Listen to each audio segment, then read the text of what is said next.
और सब लोग देश में अभी जटिया जी बोले, बाबा बोलेंगे, वो एक तरह से दूसरी आज़ादी की लड़ाई लोग लड़ रहे थे। मैं सिर्फ ये कहना चाहता हूँ कि राष्ट्रकवि दिनकर जी जब जेपी बहुत बीमार थे तो दिनकर जी उनसे मिलने गए थे और बालाजी तिरुपति जी का दर्शन करने गए। कहा बालाजी तिरुपति कि हे भगवान, हमारी उम्र जेपी को लग जाए, क्योंकि अभी देश को ज़्यादा जरूरत जेपी का है। और जयप्रकाश नारायण जी रात में स्वस्थ हो गए और उसी रात में दिनकर का स्वर्गारोहण मतलब देहांत हो गया। लोग कहते हैं कि ये दिनकर अपनी उम्र जेपी को दे दिए। ये पूरा देश के अंदर में जेपी सेनानी मानते हैं। मैं बहुत सारी बात कर सकता हूं, लेकिन हमारे बहुत बड़े बड़े लोग हैं।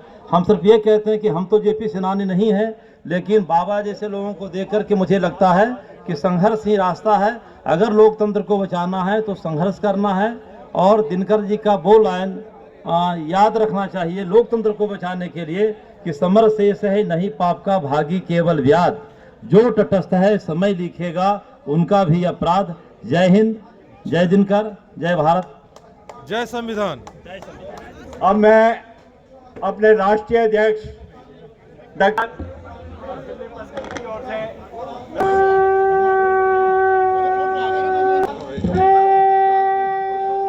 के अवसर पर लोकतंत्र सेनानी संघ और जेपी आंदोलन के सामूहिक तत्वाधान में आज का आयोजन हिंदुस्तान की लोक चेतना को बनाए रखने के लिए आयोजित किया गया है, क्योंकि छद्म तानाशाह जिन्होंने इमरजेंसी लगाई आज अपने मदारी रूप में संविधान लेकर के और लोगों को छलने के लिए तैयार है। और सबसे बड़ी चुनौती इस देश में वो तानाशाही ताकतें सारे देश को अराजकता के वातावरण में ढकेलने के लिए प्रयास कर रही हैं।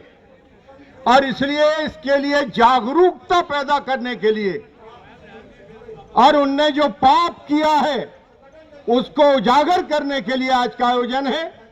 आज का बड़ा गरिमामय आयोजन है कि हमारे इस आयोजन में भारत सरकार के पूर्व में पर्यावरण मंत्री रहे बिहार के वो शख्स जिन्होंने जयप्रकाश नारायण जी को हमारे संपूर्ण क्रांति के आंदोलन के जो पुरोधा थे उन्हें इस दूसरी आजादी से जोड़ने का काम किया। ऐसे हमारे अश्विनी चौबे जी यहाँ उपस्थित हैं, उनका हम अभिनंदन करते हैं।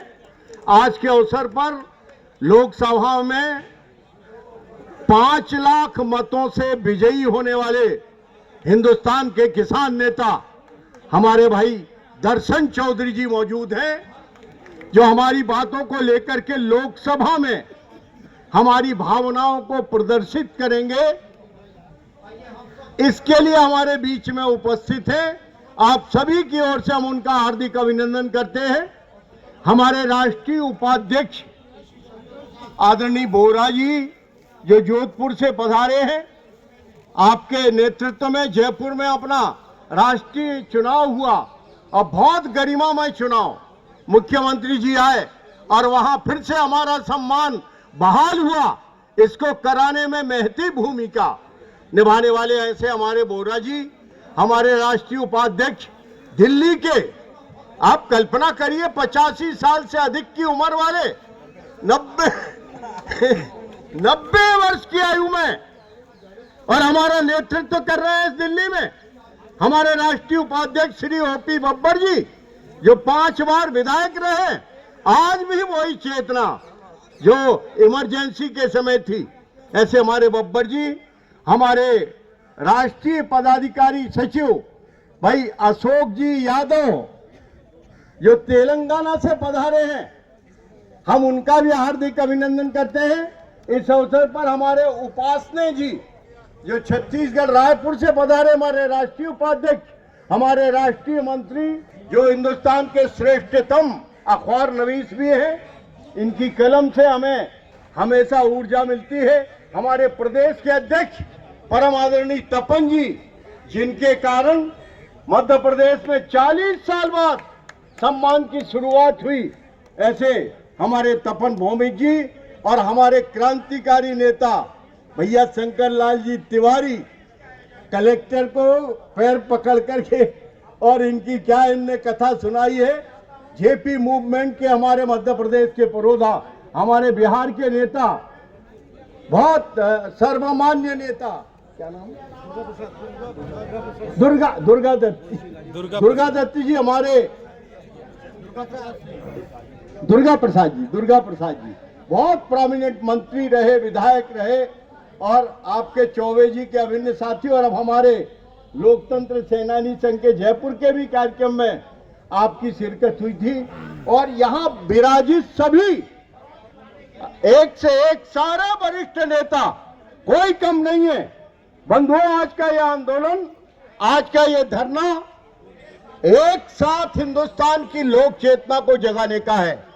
आप सबको मालूम है कि इस देश में केवल आजादी के बाद एक बार जिन पापियों ने इस देश की लोकतंत्र को चीर हरण किया, इस देश के संविधान को, यह वो संविधान है जिसके लिए हिंदुस्तान भर के क्रांतिकारियों ने, हिंदुस्तान भर के स्वतंत्रता संग्राम सेनानियों ने अपनी आहुति देकर के स्थापित किया।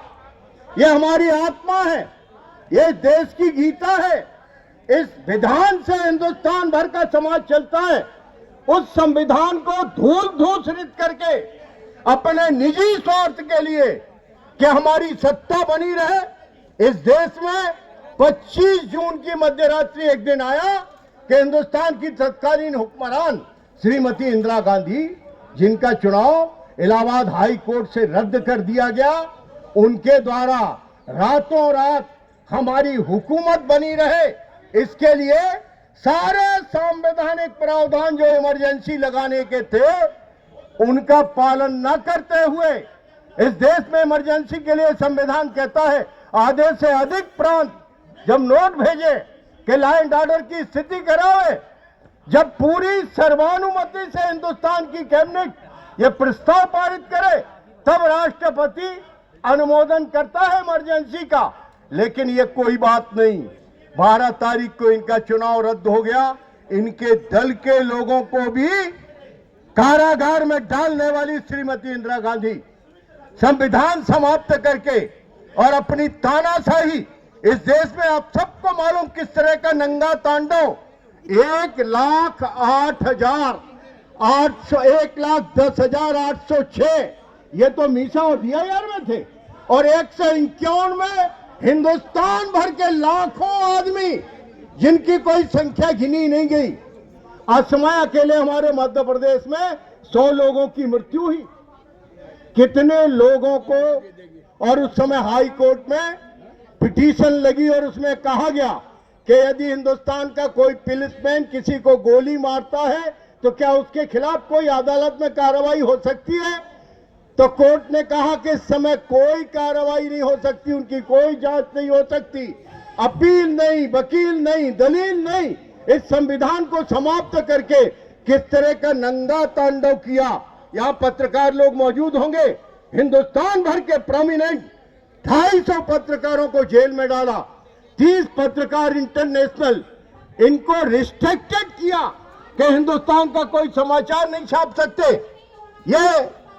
ये सारी इमरजेंसी लगाने वाले लोग, और आज ये खानदानवादी, ये परिवारवादी, ये भ्रष्टाचारी, ये जिनका जनतंत्र में कोई विश्वास न था न है, आगे भी संविधान के लिए ये लोग चुनौती बन के खड़े। उस समय तत्कालीन प्रधानमंत्री इंदिरा गांधी ने भूल स्वीकार किए। अभी कांग्रेस को देश से माफी मांगा जाना बाकी है इस पाप के लिए। और बंधु आपको बता दें कि उस समय इनके अत्याचारों के लिए एक शाह कमीशन बना। शाह कमीशन की रिपोर्ट छुपा दी गई, गुमा दी गई। कहा गया कि यह अभिलेखागार में गई है। कभी हाई कोर्ट के जज रहे इनके खास सिपह सालार, बाद में पता लगा कि वो अभिलेखागार में नहीं है। ये इस तरह का जयप्रकाश नारायण जी को किस कानून में बंद किया गया, किस आदेश से बंद किया गया, कोई कागजात आज मौजूद नहीं है।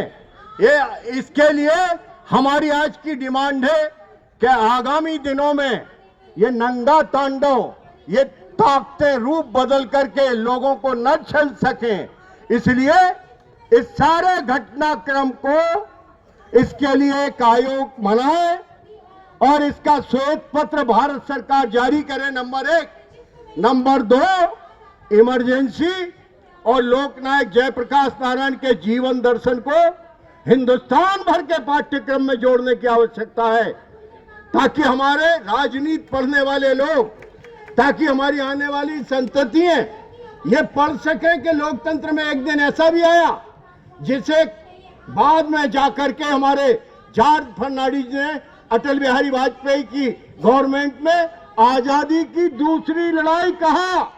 हम सब आजादी की लड़ाई के सेनानी हैं।